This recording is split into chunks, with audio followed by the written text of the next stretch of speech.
안녕하세요. 통일 코리아 지도자의 문경주입니다.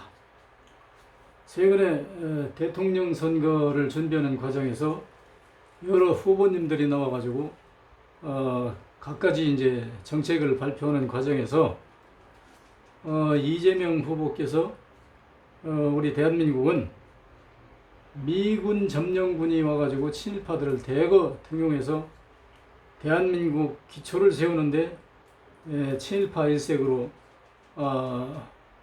그 대한민국을 태동시켜가지고 우리 민족의 그 정의가 바로 서지 않고 뭐 여러 가지 문제가 있다, 이제 이런 그 얘기를 하신 것 같아요. 그래가지고 이제 거기 그런 얘기가 나오면 들고 일어나는 사람들 있죠. 그래가지고 이제 굉장히 많이 그 이제 비판들을 하는데, 우리나라에는 저도 이제 그런 비슷한 생각을 가지고 있는데, 친일파들이 아직 그 뿌리를 많이 담고 있기 때문에 당연히 그 논란이 있을 것이다. 거기까지는 저도 이제 동의를 하는데, 같은 그 민주당, 더불어민주당의 원로이면서 거의 대북격이고 전 국무총리를 지낸 이낙연 후보님께서 이낙연 이재명 씨를 향해 가지고 당신은 그 국가관이 잘못돼 있다. 어떻게 그 기본적인 그 국가관이 잘못돼 있어 가지고 미군을 그 점령군이라고 인정하냐. 뭐 이런 의미에서 이제 그 굉장히 좀 그 비난하는 투에 이제 말씀을 하셨더라고요. 그래서 이제 전 두 가지를 생각할 수가 있어요. 하나는 뭐냐면 그러면 미군이 이제 점령군이 아니면 뭐냐? 결국은 그 우리의 뭐 구세주로 온 것이냐, 아니면 혈맹적 동지로서 우리를 구원하러 온 거냐? 그밖에 뭐 다른 게 있을 수 있는데, 또 한 가지는 이재명 당신은 중학교도 안 나오고 고등학교도 안 나왔으니까 국민 기초 교육이 모자라서 국가관이 잘못돼 있다. 국가관이 아직 정립이 안 돼 있다. 그러니까 대통령을 하려면 국가관부터 바로 정립이 돼야 되는 거다.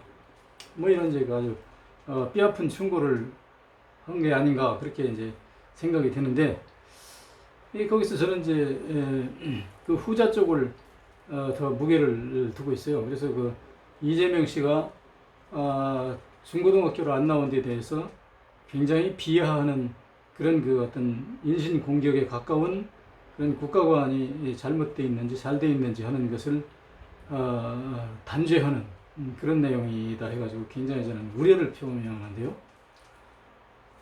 우리나라 헌법에 사상의 자유라는 게 있죠. 사상의 자유는 그 사람 각자에 대해서 판단이 자유로운 거죠.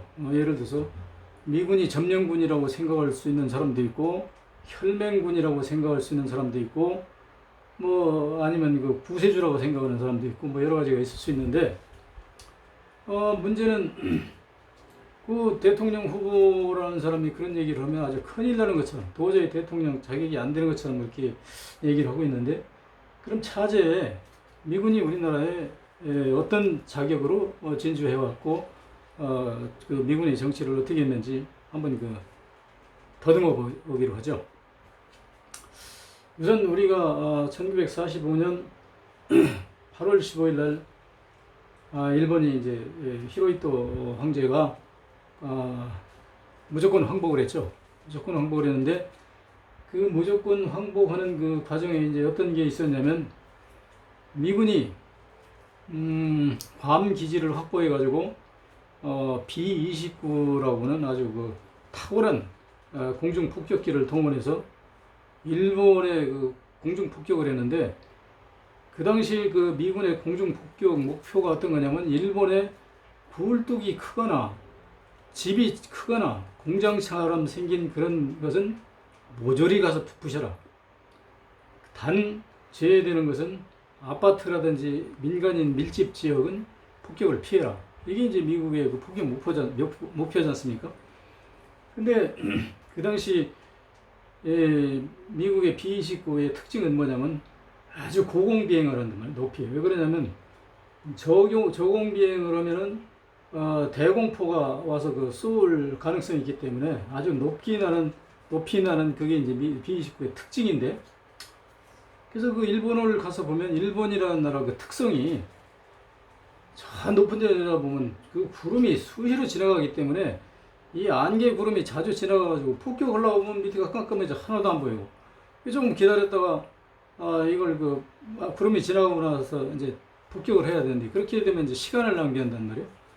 근데 그 B-29라는 비행기가 어떤 거냐면 약 9,000km를 날 수 있는, 비행할 수 있는 비행기인데, 밤에서 일본에 와가지고 그 폭격을 하고 돌아가는 게 거의 빠듯하다고 그래요. 그래서 별로 여유가 없다고 그래요. 근데 그 일본에 와서 폭격을 하려고 그러는데 그렇게 구름이 껴가지고 잘푼간 묻으면 잘못하다 민간인인데 폭탄을 떨어뜨리면 그 굉장히 국제적인 비난을 받을 수도 있고, 그러니까 조종사들이 지시받은 대로 그 큰 굴뚝이나 큰 공장 건물 같은 걸 찾아서 폭격해야 되는데 그게 잘 안 된단 말이에요. 그래서 이제 폭격을 하다가 나중에 이제 시원찮으니까 리틀보이라고는, 소위 리틀보이가 이제 영어로 어린아이잖아요. 그 어린 아동같이 귀엽게 생긴 그 폭탄 원자탄 두 개를 갖다가 히로시마 하나하고 나가사키에다가 이제 떨어뜨렸는데, 그래가지고 수많은 사람들이 죽었잖아요. 죽고 막 파괴됐잖아요. 그러니까 히로히토가 생각하니까 이거는 못 견디는 거예요. 다른 재래식 B-29가 재래식 폭탄 떨어뜨리는 거는 뭐 공장 몇 개 부서지면 그냥 그런가 보다 하는데, 이거는 대량 살상을 포함하는, 민간인까지 포함할 수 있는, 아니 예를 들어서 공중에서 폭발해가면서 내려오는데 거기 쳐다만 봐도 그 빛에 의해서 눈이 멀 정도니까 이건 완전히 씨를 말리는, 민족의 씨를 말릴 수 있는 그런 정도의 폭탄이란 말이에요. 그러니까 뜨거워 가지고 이제 항복을 한 거 아닙니까? 근데 여기서 이제 중요한 문제가 있는데, 당시에 이제 미국은 원자탄을 가지고 있는 동시에 B-29 폭격기라는 그 폭격기를 가지고 있어요. 근데 소련은 원자탄도 없고 B-29에 대적할 만한 폭탄이 없어. 그러니까 소련이 감히 미국에 도전은 못하지만, 소련도 미국을 잠재적으로 생각하고 미국도 소련을 잠재적으로 생각하는데, 국제연합 당시까지는 둘이 동지적인 관계야. 그런데 그런 아까 의미에서 B-29가 미국에 와서 폭격을 하다 보니까 이게 무슨 기체 결함이 생기기도 하고 연료가 부족하기도 하고 시간을 많이 치러서, 그래가지고 소련 극동기지에다 무전을 보낸단 말이에요. 지금 우리가 도저히 괌까지 못 들어갈 것 같은데 거기 불시착해가지고 좀 입시 조치 좀 해가지고 와야 되겠다. 그러니까 괌에서 오케이. 그래가지고 괌에 소련 극동기지에서 오케이 해서 극동기지에 가서 내렸단 말이에요. 내렸는데 소련이 그때 어떤 고민을 하고 있었냐면, 우리도 하루빨리 B-29 같은 폭격기를 가져야 되는데 이게 기술력이 부족해서 이게 못 만드는 거예요. 그러고 있는데 미국 B-29가 거기 극동기지 와서 내렸으니 얼마나 좋은 거야 이게.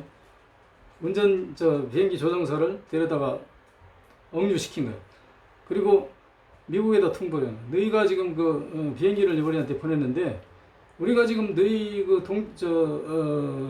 우리가 동지적 입장에서 당연히 너희한테 비행기를 돌려보내줘야 맞는데, 지금 우리는 미국, 소련하고 일본하고의 상호 불가침 조약을 체결한 중이다. 그래서 우리가 이 비행기를 너희한테 보내면 너희가 일본을 폭격하는데 우리가 도와줄 꼴이잖아요. 그러니까 일본하고 불가침 조약을 어기는 게 돼가지고 일본하고 우리하고 교전을 해야 돼. 그러니까 이거 돌려보낼 수가 없어. 그래가지고 이제 비행기를 억류해놓고 그 조종사를 갖다 이제 감옥에다 어디다 모셨는지 호텔에다 모셨는지 잘 모르겠는데, 하여튼 그렇게 격리시켜놓고 소련에 있는 모든 군사 기술자들 다 동원해다가 그 B-29를 분해하는 거야. 분해해가지고 설계사를 와서 직접 그래서 설계를 하는 거야. 설계해가지고 분해해서 다 해보니까 이거 별거 아니네 이거. 우리도 충분히 만들 수 있는데 모를 때는 굉장히 답답하지만 알고 보면 아무것도 아니잖아요. 그래서 그대로 복제를 해요. 그 소련에. 그래가지고 그 비행기 이름이 뭐냐면, 이름하여 UT-4, UT-4라는 비행기를 완전히 미국 B-29하고 똑같이 만드는 거예요. 똑같이 만들고 이름만 UT-4로 이제 명명한 거죠.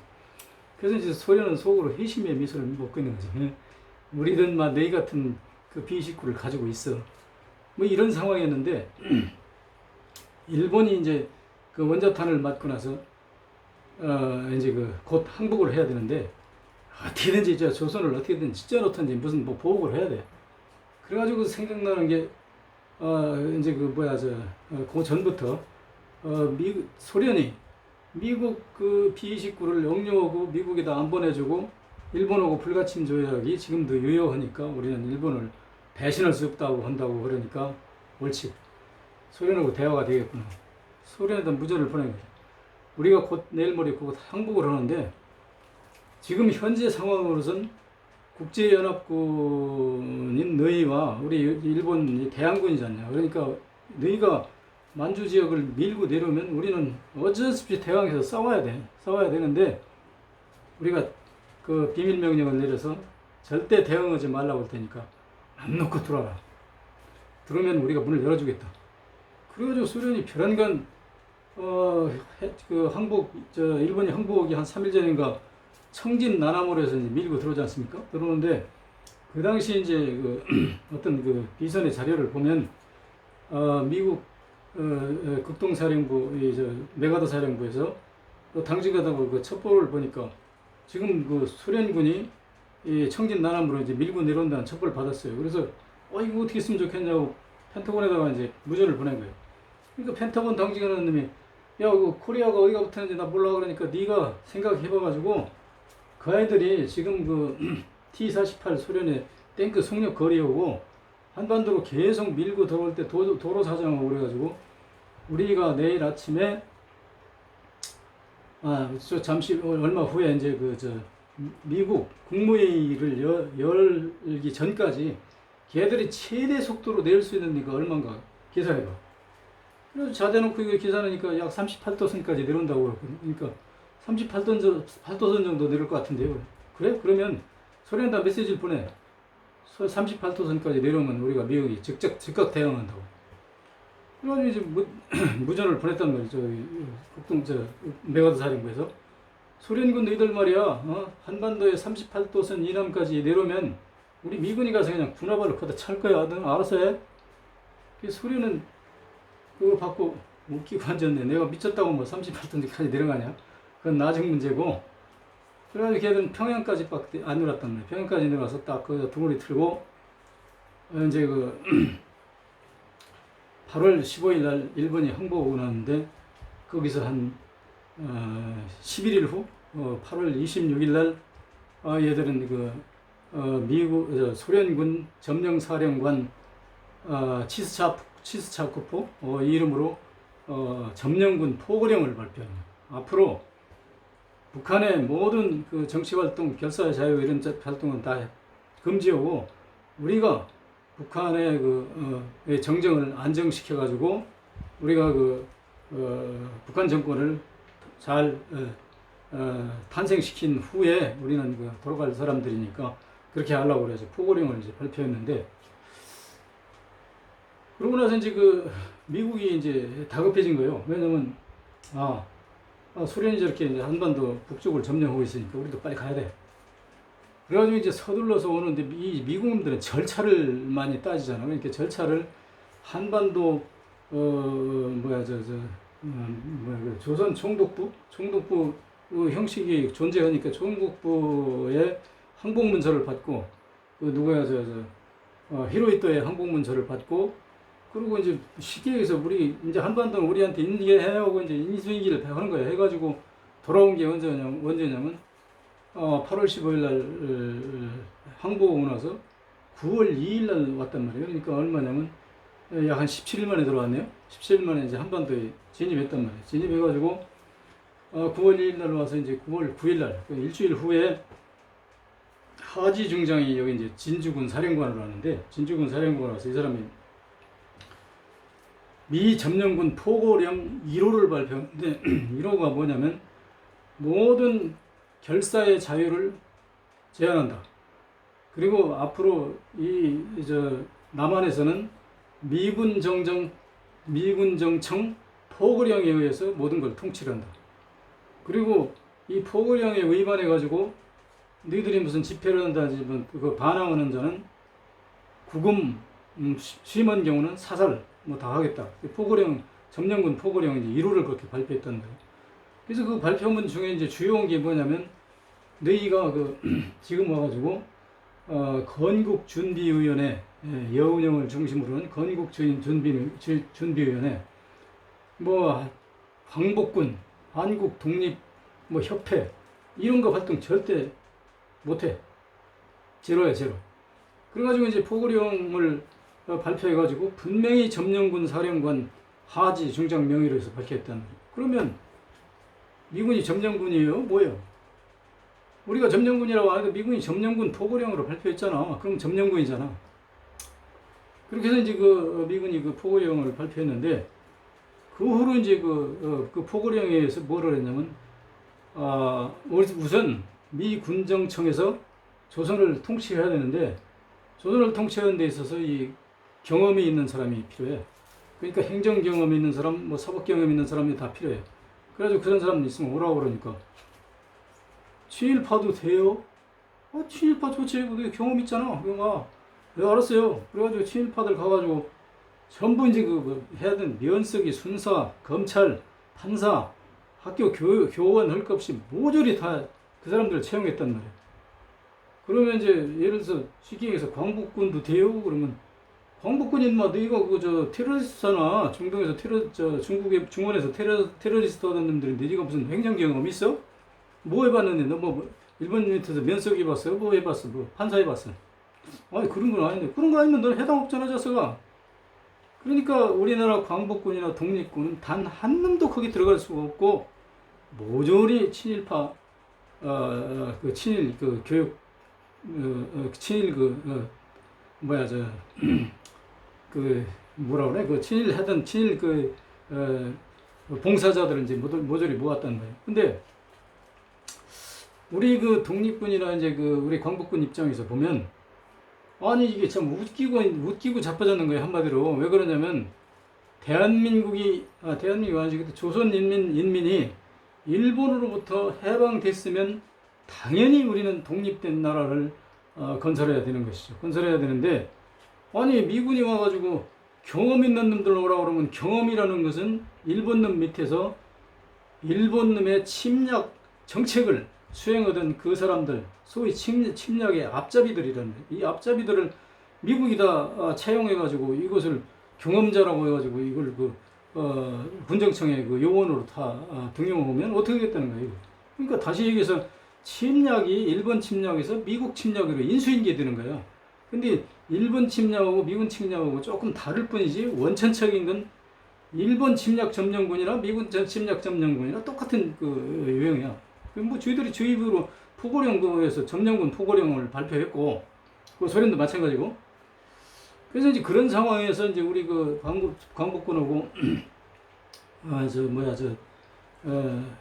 일반 이제 독립협회 뭐 이런 사람들은 이제 땅을 치고 이제 통곡할 입장이죠. 그런데 대들었다간 총 가진 놈이 총 쏘니까 이제 못 되는 거지. 그러고 이제 그렇게 지내고 있는데 거기서 이제 조금 있다가 뭐라 하냐면 우리도 국군을 창설해야 되는데 국군을 창설하기 위해서는 우선 군사영어학교를 가야 돼. 그래가지고 이제 군사영어학교를 모집하는데 여기도 군 경력이 있는 사람들을 이제 우선 채용한단 말이야. 그럼 이제 예를 들어서 광복군도 돼요. 야, 광복군이 너희가 무슨 육군 사관학교가 있어. 너희들 중원에서 너희들끼리 그냥 하나 둘은 가지고 그걸 경력이라고 가지고 너 쫄병이로 와. 일본 군들은 우리도 돼요. 너희들은 일본 육사도 나오고 정식으로 일본군 계급이 있어가지고 미국 계급이나 거의 비슷하잖아. 그러니까 너희들은 제대로 받은 놈들이니까 경력 우대할 테니까 와. 그러니까 어떻게 돼? 거기 이제 주요 멤버가 뭐냐면 정일권, 박정희, 백선엽, 백인엽, 무슨 원영도, 김창룡 뭐 하여튼 내가 다 못 외우는데 일본 장교 출신들은 모조리 그걸 갔단 말이에요. 그럼 그놈들이 좀 장교예요. 그러면 광복군이나 독립협회 하는 사람들은 거기 군사영어학교 가면 아무것도 인정 안 하니까 쫄병이야. 그냥 가가지고 너마 제가 밥그릇까지 와. 네 알았어요. 하나 엎드려. 이 새끼 동작 봐라 이거. 이 새끼 엎드려 뻗쳐. 그럼 그거 가서 그거 하겠어요 여러분? 당신 같은 거 할 거야 이 독립군은 일본인들 잡으러 다니고 일본군은 독립군 잡으러 다니던 우리 적인데 적들을 다 한 무대에다가 놓고 우리 독립군 하는 사람들은 쫄병이니까 가가지고 걔들 밥그릇 신부는 구두 닦아주고 이런 거 그런 거 시킬지는 하여튼 저 서현상으로 그렇다는 얘기죠. 그런 건데 거기 가겠냐고. 그러니까 단 한 놈도 안 갔단 말이야. 안 가고 전부 일본 경력 가진 놈들만 고스란히 모으는 거예요. 그 태는 그 영어학교에서. 이 영어학교 오면 여기서 잠깐 세야 되겠는데, 이거 내 개인적인 얘기를 좀 해야 되겠는데, 내가 그 14살 먹어서 우리 아버지가 돌아가시고 나서 재산이 한 푼도 없었다고 그랬죠. 근데 그 5월 24일이니까 음력 5월 24일이니까 어제가 음력 5월 24일이거든. 그러니까 지금 요때네. 그래가지고 우리 아버지 장례를 모시고 나는데 내가 가까운 친척이 없어요. 그래가지고 우리 애사촌 형이 있는데 그 부성면이라고 한 30리 떨어진 데서 사는데 그 형님이 야, 너 장례 치르고 나서 너 땅 한 평도 없고 돈 1원도 없잖아. 그러니까 네가 살아갈 길이 막막하니까 너 상의 좀 할 일이 있으니까 우리 집에 와라 그러더라고. 지금 이제 6월 달이니까 지금보다 더 1년에 하여튼 터덜터덜 걸어서 이제 그 당시엔 차도 없고 차 탈 돈도 없고 그러니까 부성면 30리 걸어서 갔어. 그랬더니 그 형님 말씀은 뭐냐면 여기 우리가 그 중산이 좀 있는데 이 산이 보니까 야산이더라고. 야산인데 거기가 솔나무가 뭐 한 2m 정도 이렇게 자란 그 2, 3m 자란 솔나무가 빽빽하게 있어.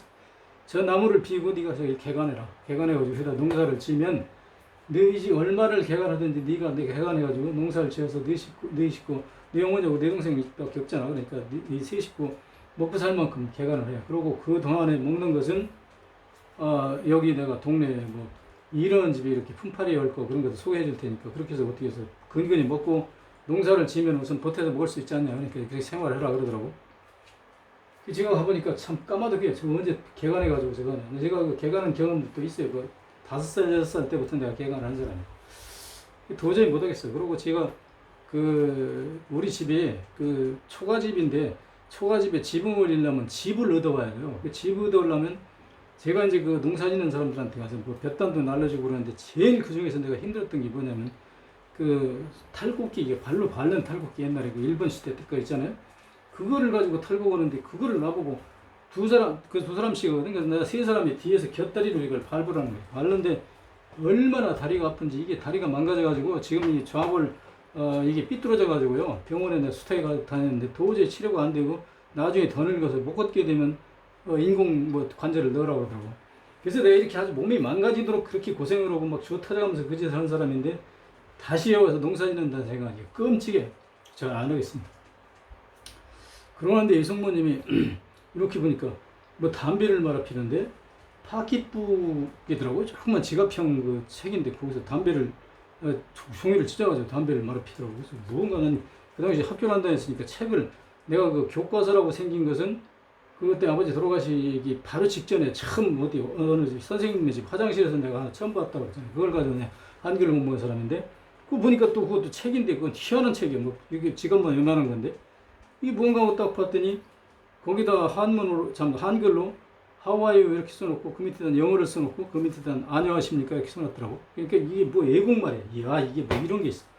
이승문 나 이거 줘요. 나 지금 가져가려고 하니까. 안 돼 이놈아. 지금 담배 피는데 종이 보기가 얼마나 힘든데 이거 안 돼. 그래서 그건 이제 이승모 사정이지. 이승모 나가고 났는데 내가 호주머니에다 집어넣었어. 그러고 나서 이제 왔어요. 왔는데 이승모는 이제 나중에 그 종이 없어졌으니까 내가 가져갔다고 뭐라고 막 했겠지. 그래가지고 내가 그걸 가져가서 한 2년 동안 그 공부를 해가지고 겨우 이제 A, B, C, D를 읽을 정도 됐는데 하루는 그 친구들하고 동네 그 공짜하는 영어가 들어왔는데 한 2km 되는 학교에서 영어 한다고 해서 거기를 밤새 이제 가가지고 밤새는 아니지 그 애들하고 가가지고 거기서 그 영어 구경하고 저녁에 막 빡빡하게 이제 그 길을 걸어오는 거야. 그때는 뭐 차라는 건 없으니까 걸어 다니는 거야. 걸어오는데 어떤 좀 건달 같은 우리 그 형발 되는 사람들이 내가 멀리서 살아도 얼굴은 되게 아는 사람들. 근데 앞에 가는데 보니까 지금 생각하니까 추리닝 D다 영어로 뭐라고 썼더라고. 근데 딱 보니까 BOXYNG야. 그래서 누가 잘났다고 할까봐 이제 크더라게 BOXYNG 그랬더니 이 형이 가다말고 그러더니 야 이 새끼야 BOXYNG가 뭐 어떻다는 얘기야.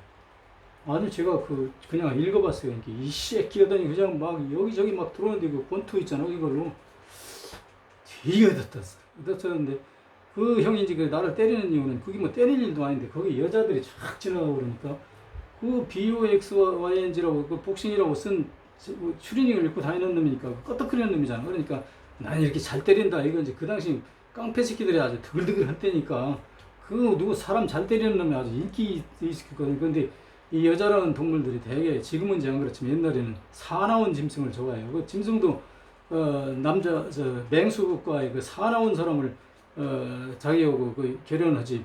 이렇게 뭐 사자도 보면 약한 놈은 비비비는 쳐다보지도 않잖아. 그러니까 그게 막 지 뽐내려고 이렇게 나를 그냥 샌드백이라고 생각하고 두드려 팬 거야. 그래서 내 팔자에 남한테 맞는 게 아주 내가 그냥 사주 팔자에 박혀 있나 보다 할 정도로 실컷 같았는데 내 친구들은 거의 초등학교 나오는 애 되고 거의 다 초등학교 못 나오는 애 한 너댓 명 되는데 얘들은 누구 있어서 나 맞는 거 구경하다가 나중에 나보고 뭐라 하냐면 야, 이 새끼야, 이 병신 새끼야, 뭐, 그걸 영어를 읽어가지고 그래. 그거 안 읽었으면 되지. 걔는 이제 그렇게 얘기할 수 있지. 근데 그럼 나보면 이제 등신 같은 짓 했다고 그러는데, 난 등신 같은 해도 좋아. 왜냐면, 걔들 못 읽는 거 내가 읽었잖아. 그러니까 난 이제 그걸로 만족하는 거지. 그래서, 그렇게 해서 이제 그 영어를 배웠는데, 그게 나중에 알고 보니까 군사 영어 학교에 그 교재로, 부교재로 쓰는 거예요. 그렇게 해가지고 그 책을 군사 그 영어 학교의 학생들한테 이제 그 책을 준 거야. 줘가지고, 이 사람들이 그걸 이제 외우고 다니면서 외우다가 미국놈 만나면 미국놈 뭐 얘기해야 되잖아. 그럼 그 책이 이렇게 뒤져가지고 그래서 뭐 하와이어 뭐 하와이어 hello give me so chocolate cigarette so cake 그래 뭐 어쩌고 이렇게 했을 거란 말이야. 그래서 그런 그 책을 내가 가지고 영어 공부한 사람이 그래서 내가 그 관련 있는 사람이고 그 영어 군사 영어학교 오고 하여튼 그랬는데 그 군사영어학교에 이제 그렇게 해가지고 우리 독립군들은 하나도 안 가고 일본 그 친일 잔당들만 모조리 거기 가서 이제 군사학교에 됐잖아요. 근데 지금 생각해보면 그 광복군이 그래도 체면을 무릅쓰고라도 거기 들어가서 우리 군부 간부들이 거기 어차피 거기 가면 최소한 하사관급이라도 전부 간부에 다 들어갈 사람들인데 군사영어학교에 들어갔으면 좋지 않을까 이런 생각을 해보는데 그것도 내가 사실은 그냥 희망사항일 뿐이지 그것도 안 맞는 얘기. 왜 안 맞는 얘기냐면 그 군사영어학교 거기 그 군사 간부들이 일본 그 친일파들로만 똘똘똘 뭉쳐가지고 그놈들이 군대에 가서도 그대로 뭉쳐가지고 심지어는 박정희가 남로당 군부 총책해가지고 여순 반란 사건을 그 박정희 잔당들이 일으킨 거잖아요. 근데 그렇게 해가지고 박정희가 사형 언도까지 받았는데도 이 친일파들이 똘똘 뭉쳐가지고 이승만한테 가서 협박을 해가지고 사형을 취소했잖아요. 취소해가지고 박정희 살려줬잖아요. 그러니까 우리 그 광복군들이 거기 가가지고 일본놈들한테 살아남을 가능성은 별로 없다고 봐야 돼요. 그러니까 그 군대가 이름만 나중에 대한민국이 수립되고 나서 대한민국이지 그게 완전히 그 일본 군대예요, 일본. 그러니까 그 사람들 밑에서 살아남기라는 건 사실 불가능한 거죠. 하여튼 그렇게 해가지고 이제 우리가 이제 미군 점령군이 와가지고 우리나라 행정, 군부 모든 걸 전부 착적 조직해가지고 대통령 이제 이승만이 이제 대통령 되고 나서 이승만 정부에다 그 내각을 그대로 인계해 준 거잖아요. 그러니까 이승만은 쉽게 얘기해서 뭐냐면 미국의 계례 정권이에요. 이승만은 계례 정권이기 때문에 계례 정권한테 이제 잘 테이크 케어를 해가지고 이승만을 이렇게 하는 거고 이승만은 여러분이 언제 관심 있으면 인터넷에 찾아가가지고 민족 문제 연구소 거기서 펴낸 무슨 그 이승만 편 그런 거 있어요. 유튜브 한번 찾아봐봐. 이승만이 어떤 사람이냐. 그 사람은 심지어는 하와이 그 농장에서 독립운동 하는 사람들을 꽃갱이로 가서 막 찍고 이래가면서 탈취해가지고 독립자금을 뺏어서 쓴 사람이고 이거는 완전히 아주 친일파에 훨씬 더 넘어가는 그 깽단 스타일이 아주 아주 말할 수 없는 그 어떤 폭력적인 매국노 그런 바이런스 갱스타 스타일의 사람이지 그 사람은 독립운동 그런 건 뭔 사람인데 다시 얘기해서 미국 정부의 계례 정권으로서 딱 맞는 사람이라고 저는 생각을 해요. 그래서 하여튼 그렇게 해가지고 이제 우리나라가 태동을 했는데 태동을 하고 나서 대한민국 정부가 수립된 게 1948년 8월 15일 날 수립되고 나서 약 한 달 후인 9월 9일 날 북한 그 인민공화국이 이제 조선인민주주의 인민공화국이 선포된 거 아니에요? 그래서 북한 정권이 이제 수립되고 나니까 소련이 뭐라고 그러냐면 그 소련은 정말 해방군으로 온 게 맞아요. 뭐라고 그러냐면 우리는 점령군으로 왔지만 우리의 목적은 북한이든 어디든 하여튼 거기서 그 자유로운 자결권에 의해서 자유로운 정부를 수립해가지고 그 정부가 존속할 때까지 우리가 도와주는 게 의무다. 그런데 남조선에도 대한민국 정부가 수립됐고 북한에도 북한인민민주주의 공화국이 설립된 이상에 우리가 북한에 남아있을 이유가 없다. 그러니까 우리는 깨끗이 이제 원대복구해서 물러가겠다. 물러가면서 우리가 가지고 있던 무기를 북한에다 다 준 거예요. 저 미국 쟤들은 믿을 수가 없어. 남한에 계속 지존할지 아니면 쟤들도 돌아갈지 모르는데 우리는 돌아가는 걸 원하지만 쟤들이 결정을 무지하니까 너희들이 우선 우리가 가지고 있던 무기를 줄 테니까 미국이 만약에 안 돌아가고 있다면 이승만이 계속 북침설 주장하잖아. 그러니까 이승만에 의해서 북한이 침략받을 수 있어요. 침략받으면 너희가 이 탱크를 가지고 막아. 너희 그 국가를 우리가 지켜. 그래가지고 243대라는 자료도 있고 7대라는 자료도 있는데 하여튼 분명한 건 200대 이상의 탱크를 북한군에 주고 갔단 말이에요. 그래서 북한군은 이제 그걸 가지고 있는데 그거를 받은 즉시 김일성은 무슨 생각을 하냐면 지금 빨리 어떻게든지 저 남한을 치야 되는데 이게 이제 그 미군이 있으니까 이제 못 치고 있다는 거예요. 그러고 있는데 마침 국제 여론이 뭐라고 하냐면 미군 보고 소련군의 말이 맞다. 남북한의 공이 독립적인 정부를 세운 마당에 외세가 거기 가 있었어요. 갈 필요 없잖아. 우리가 유엔이 미국의 남한 진주, 소련의 무슨 북한 진주 이것은 미국이 유엔이 잠정적으로 인정하는 거지만 인정하는 게 뭐냐면 서로가 그 국가를 정식으로 수립하는 데까지만 우리가 도와주는 거지 침략군으로 보내는 걸 인정하는 게 아니다. 그러니까 지금 그 미국은 소련과 같이 한반도에서 철수하는 게 맞다. 이렇게 주장을 하고 있는데 미국이 이제 딜레마에 빠진 거지. 근데 우리 아까 얘기했잖아요. 그 독립군, 광복군은 이게 이제 결과적으로 그 친일 계례정부에서는 다 제외됐단 말이에요. 제외됐으니까 이 사람들은 나중에 정부의 일부가 이제 이범석 장군 같은 거는 입각하기도 했지만 전체적으로 보면 거의 다 계례됐으니까 이 양반들이 이제 데모를 한 거예요. 서울 시내에서. 지금 북한도 소련군이 물러가고 미국도 여기 남한에서 남아있을 필요가 없다. 미국도 물러가라. 국제 여론도 물러가라는 걸 찬성하고 있잖아요. 그리고 미국의 윌슨 대통령에 의해서 민족 자결주의 원칙을 채택했고 우리도 민족 자결 정부를 만들 우리도 의지가 있고 그럴 그 민족이기 때문에 물러가야 된다. 그래가지고 미국이 이제 결국은 물러가죠. 물러가는데 이 사람들이 그냥 물러가는 게 아니라 꼼수를 쓰는 거지. 네가 정 그렇다면 우리가 물러가면 물러가. 그런데 우리 곧 돌아올 거야. 그러고 나서 우리한테 이제 무기를 주고 가긴 주고 하는데 소련이 줬으니까 주는 흉내를 내야 되잖아. 그럼 주는데 뭘 주냐면 다 썩어 빠진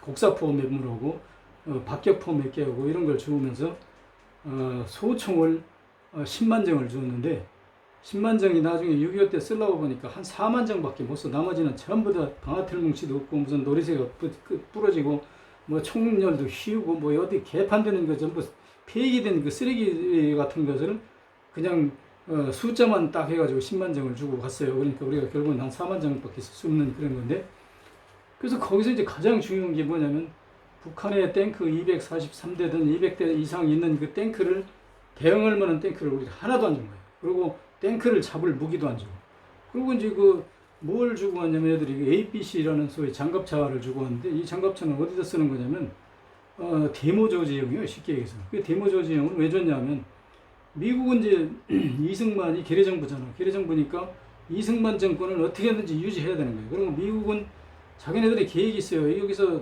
탱크를 하나도 안 주고 갔다는 얘기는 북한이 탱크 240대, 200대 이상 가지고 있으니까 쟤들이 틀림없이 이 남한을 쳐들어올 거야. 쳐들어오면 그러면 여기 한국 정부에서 Help me America, Help me America soldier, 여드베드 take care of Korea 어쩌고 해가지고 불러야 되잖아. 그 부르는데 한국 정부의 계례 정부가 있어야 이제 부를 거 아니야. 그러니까 불러야 이제 우리는 그냥 오는 게 아니야. 한국 정부에서 오라고 북한 너희들이 쳐들어왔으니까 오라고 해서 오는 거야 하고 이제 그런 심정인데 그래서 이제 그렇게 무기를 안 주고 왔는데 미국은 이제 굉장히 초조한 거야. 왜냐면 저 새끼들이 무기를 저렇게 한다 앉았으면 틀림없이 치고 올 텐데 왜 안 치고나 하고 기다리고 있는데 김일성이가 스탈린한테 49번을 찾아가가지고 형 나만 저거 때려칠 거야. 우리 탱크 가지고 가면 2, 3일이면 다 들러엎을 수도 있어. 나만 침공할 거야. 스탈린은 안 돼, 너. 또 가서 형 나 저거 나만 그냥 저거 가서 죽는 거라니까. 가면 탱크 가지고 가면 저것도 그냥 주워 저거 왜못 하게 하는 거야. 안 돼.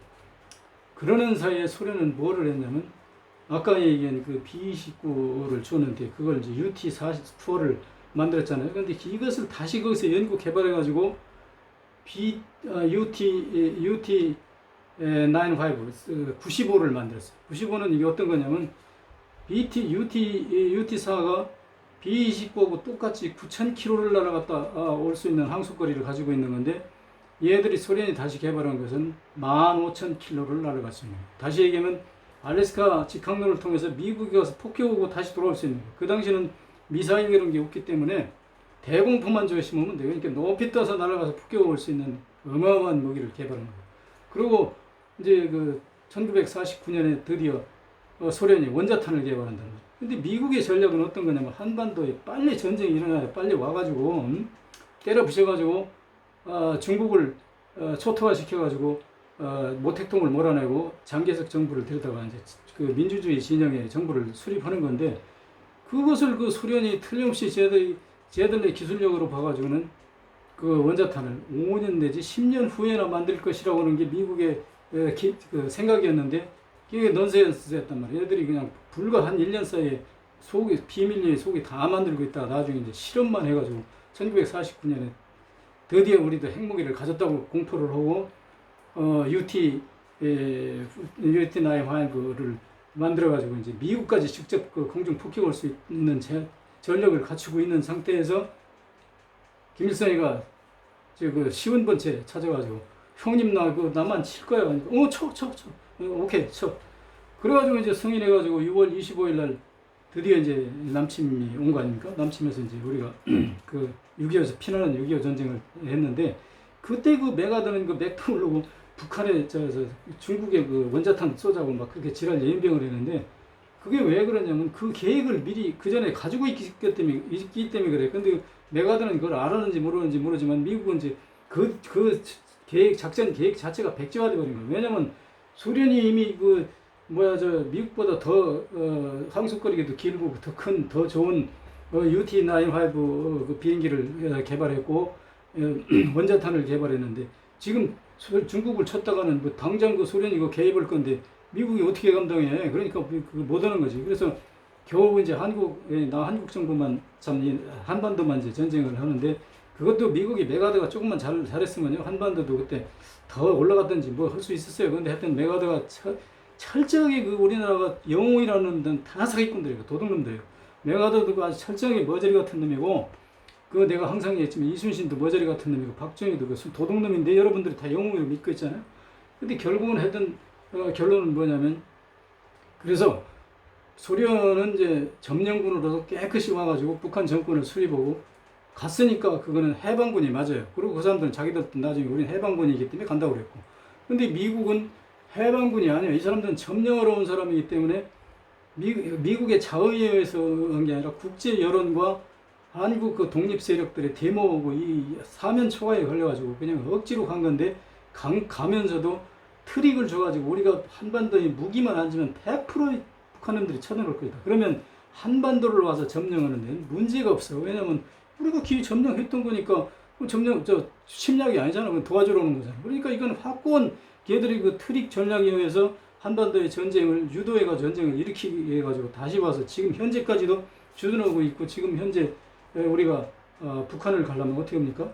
역대 대통령들이 전부 다 판문점에 가서 유엔군 사령관 이름으로 되어 있는 그 소위 DMZ 155마일 DMZ 뭐 디펜스 밀리터리 지원이지 그 밀리터리 지원에 지키는 게 미군이란 말이지. 걔들이 그 점령군이잖아. 거기 완전히 그 영토까지 점령하고 있잖아. 그게 점령군인데 이것을 이제 물론 정부에서 미리 얘기해가지고 우리 북한하고 무슨 회담이 있으니까 갈 거다. 그러니까 미국은 다 이게 허락하라는 거야. 몰래는 안 되는 거야. 걔들이 허가를 안 해주니까. 그러니까 우리나라 그 문재인이도 그걸 못하고 항상 미국하고 가서 허락받고 또 요번에 그 바이든하고 회담하면서도 한미의 공조가 확실히 한 후에 무슨 남북 다해라 뭐 이런 게 전제가 달려 있잖아요. 그러니까 다 도와주는 척하면서도 사실은 그 전제를 다 깔고 있어요. 그런데 미국이 이제 판문점 유엔 사령부에다가 연락해가지고 우리 내일 모레 이렇게 가니까 거기 허가를 해주세요. 이렇게 하면 이제 제대로 된 미국이 점령군이 아니라면 예를 들어서 문재인이든 김대중이든 거기 가면은 다 오기 전에 해병들 딱 배치해가지고 문 열고 딱 경에 붙이고 통과하십시오 이렇게 해야 맞잖아. 김대중이고 노무현이고 문재인이고 모조리 가서 판문점 근처에다 갖다 거기다 세워놓고 우리나라 언론 개 같은 새끼들이 한 번도 여기서 허가받아야 간다는 그런 얘기 보도한 적이 없어요. 거기다 세워놓고 뭐냐면 거기 가서 위에서 얘기는 다 돼 있으더라도 문재인은 문재인 대통령, 김대중은 김대중 대통령 밑에 부관이 가가지고 허가증을 갖다 제출하는 거예요. 우리 북한 오늘부터 2박 며칠간 북한 방문할 테니까 허가해 주시오. 그러면 이것들이 거기서 형식상 결제를 다 받아가지고 거의 30분 내지 1시간 정도 체류한다면 여러분 텔레비 보면 그 무슨 대통령께서 지금 북한에 가기 위해서 수속을 밟고 있습니다. 뭐 이러고 있잖아요. 그 수속이 뭐냐면 바로 걔들한테 허가 받는 거야. 그래가지고 하사관이 건네주면 허가증 주면 예 고맙습니다 하고 받아가지고 이게 가는 이런 우리나라의 실정이란 말이에요. 그래가지고 지난번에 문재인 대통령하고 김정은 위원장하고 판문점에서 회담할 때 여러분 똑똑히 봤을 거예요. 그 판문점 라인 있죠? 이 라인은 문재인 대통령 뭐라고 해가지고 두 놈이 일로 넘어갔다 했잖아요. 그거 보고서 여러분들 무슨 생각인지 저것들 재밌네. 저것들 놀이 하나 보다. 뭐 이렇게 생각했을 거야 대부분. 그러나 이 문경주가 보면 그게 아니란 말이에요. 그게 뭐냐면 김정은이는 야 이 등신 같은 새끼들아 이게 우리 땅 아니야. 우리 땅인데 이렇게 왔다 갔다 하는데 뭐 지랄 열쳤다고 허가 받고 다녀. 이 병신 같은 새끼들아. 문재인 보고 요거는 게 아니야. 대한민국 전체 국민들 보고 이 병신 같은 새끼들이 요거는 거지. 왜냐면 김정은이도 승질 났을 거 아니야. 거기서 오는데 판문점 들어오는데 그것도 유엔사에서 똑같이 허가를 받고 들어왔단 말이야. 그러니까 야 이 새끼야 우리 땅은 이렇게 왔다 갔다 하는 거야. 이 병신 새끼들아 이거 왜 이걸 허가 받아. 그거 다시 얘기하면 미국은 유엔사의 법령에 법령집은 안 봤는데 법령에 보면 분명히 거기 허가 안 받고 국경선을 왔다 갔다 하면 뭐 정지명령하거나 사살하거나 가서 그 법에 의해서 재판받아가지고 얼마 징역을 살아야 돼요. 그러니까 다시 얘기하면 그 자리에서 유엔사가 김정은하고 문재인을 체포해가지고 우리가 너희 거기 넘어오는 거를 단 몇 시간 24시간 12시간 5시간 그것만 허가해 줬지. 요것은 두 번, 세 번, 네 번이 갔다 오라고 누가 허가해 줬어. 너 이 새끼 한 번 갔다 온 거는 우리 허가해 준 거고 두 번 갔다 온 건 너 월경이야. 월경죄를 다 집어넣어. 그래가지고 우리 월경죄가 옛날에 박정희가 월경죄로 황태성이라는 사람 하나 사형까지 시킨 적이 있어요. 그 월경죄가 사형까지도 시킬 수 있는 죄야. 그래서 김정은이가 얼마나 답답하니까 이 남한 병신들아 이거를 하나 해결을 못하느냐고 이제 그렇게 얘기하는 거예요. 그래서 우리가 국권을 제대로 해보면 이것을 우리가 허가받고 다니는 게 아니라 오히려 미군들이 우리한테 허가를 받아야 되는 거예요. 응? 걔들이 지금 거기 점령한 이유가 뭐냐면 6.25 때 땅을 밀고 올라갔다 내렸다 하다가 결국은 최종적으로 거기를 DMZ를 설정했는데 그것은 유엔의 힘에 의해서 받았기 때문에 이건 유엔 땅이다. 그래서 우리 대한민국의 치해 법권이다. 그래가지고 거기는 지금은 모르겠는데 옛날에는 투표도 안 했어요. 거기 세금도 없고 국가의 의무가 없어 거기 사는 사람들. 근데 DMZ 이제 그렇게 관련했는데 그게 이제 유엔이 우리나라에서 공식적으로 철수하면서 유엔의 권리를 미군한테 위임했단 말이에요. 그래서 위임 받은 걸 가지고 미군이 그걸 행사를 하고 있는데 지금 우리나라가 이게 제대로 되면 말이죠. 어떤 돼야 되냐면 예를 들어서 김영순인가요? 김정일 위원장일 때 김영순이가 미국이 핵 협상을 하자 해가지고 특사를 보내라고 해서 김영순이가 특사로 갔어요. 북한 특사로 해가지고 미국에 갔는데 미국 가지고 김영순이가 뭐라고 했냐면 그때 부시 대통령이 그럴 거야. 우리는 미국한테 이제 획기적인 제안을 하는 거예요. 우리는 김영순이가 한반도가 남북 간 통일이 된 후에도 한반도에 미군이 주둔하는 걸 반대하지 않겠다. 왜냐하면 주둔하는 게 좋겠다. 왜 그러냐면 동북아의 세력 균형을 위해서 한민족이 살아남을 수 있는 방법은 중국하고 소련하고는 싫어하겠지만 그럼에도 불구하고 한반도에 미군이 있어서 재정 간섭만 안 하고 세력 균형만 유지해주는 그런 입장이 있다면은 우리가 동북아에서 불안한 정세를 미국이 뭐 하우스키퍼, 골키퍼 해주는 그런 그 역할이 될 것이다. 그러니까 그렇게 할 용의가 있다. 이렇게 가서 발표했는데 그때 그걸 받았으면 우리는 한반도가 지금 엄청나게 발전해요. 근데 부시는 그때 뭐 어떤 생각을 했냐면 이 비용신 새끼가 네가 이제 급하니까 내가 이제 더 부시가 압력을 넣으면 새끼야 너희 그 핵무기 만드는 거 다 나한테 바쳐야 돼. 비용신 육가면 내가 뭐 네가 한반도에 계속 있으라고 한다고 내가 너 봐줄 것 같아? 안 봐줘. 그래가지고 한미 관계 그 아무 효과 없이 그냥 끝났잖아요. 그래서 그 북한이 확 들어서가지고 미국 놈은 상대 못한다고 그래가지고 지금 그렇게 그런 상태인데 지금도 유효해요. 유효해. 왜 그러냐면 나는 미군을 뭐 여기 땅에서 내쫓자는 얘기도 아니고 미군이 우리의 내정 간섭만 하지 않는다면 평택기지에 그대로 존속하는 게 동북아의 세력 균형으로 해서 참 좋다고 생각을 해요. 근데 이놈들이 계속 주둔하고 있으면 문제가 이제 뭐가 있냐면 제대로 된 정부가 쓰면 괜찮은데 아주 박근혜나 저런 그 연놈들이 정권을 잡으면요. 그 미국이 좀 전시 작전도 당신이 좀 가지고 이렇게 해요. 해가지고 권한을 갖다 주어버린다니까 거기다가. 왜냐면 지 정권 더 오래 연장을 그런 욕심에서 이게 이런 민족이 바로 지금 여기 친일파 놈들이 그 박근혜도 지가 친일파 나왔지만 지 애비 친일파의 사상을 그대로 받아가지고 그 정치를 그대로 한 거예요. 그러니까 그 박근혜도 그 우리나라 군사 동수권 인계받으려고 그러는데 그거 우리 싫다고 미국이 더 가지고 있으라고 준 거 아니에요. 그 노무현 대통령이 다 그 받는 걸로 다 해놨는데 지금도 마찬가지라는 말이에요. 그래서 지금 이 친일파 놈들이 지금 전부 국고대에 모여가지고 여기서 대통령 후보까지 이제 지금 올라가는 놈들이 전부 그런 사상을 가지고 있는데 우리 그 친일파 놈들은 본래 그게 뿌리가 그렇기 때문에 그 뿌리를 지금 부인하면 걔들은 어떻게 설 자리가 없거든. 그러니까 그건 놈들은 죽을 때까지 그럴 거라고 보더라도 이 사상이 올바르고 이재명 씨 같은 정의로운 투사 정신을 가지고 있는 사람들은 우리가 똑바로 주인 노릇을 제대로 해가지고 앞으로 미국도 우리한테 사장을 해야 돼. 이거 기지를 우리가 사용하는데 너희가 돈을 주는 게 아니라 오히려 미국이 우리한테 돈을 줘야 돼. 돈을 줘야 되는데 뭐 우리도 미국이 있으면 더 좋을 수도 있고 그러니까 내가 굳이 생각한다면 지금 미국한테 얼마 주는지 모르지만 그거 한 반만 줄게. 그리고 반은 우리가 부담한 걸로 해가지고 네 반만 받아가 뭐 이런 식으로 하든가. 그리고 궁극적으로는 미국이 우리한테 돈 주고 기지를 사용해야 되는 거야. 우리 땅 주고 거기다 주둔 빚 가지고 그럼 미국 놈들이 우리 머슴이야? 뭐야 그게? 그 관계가 뭐냐고.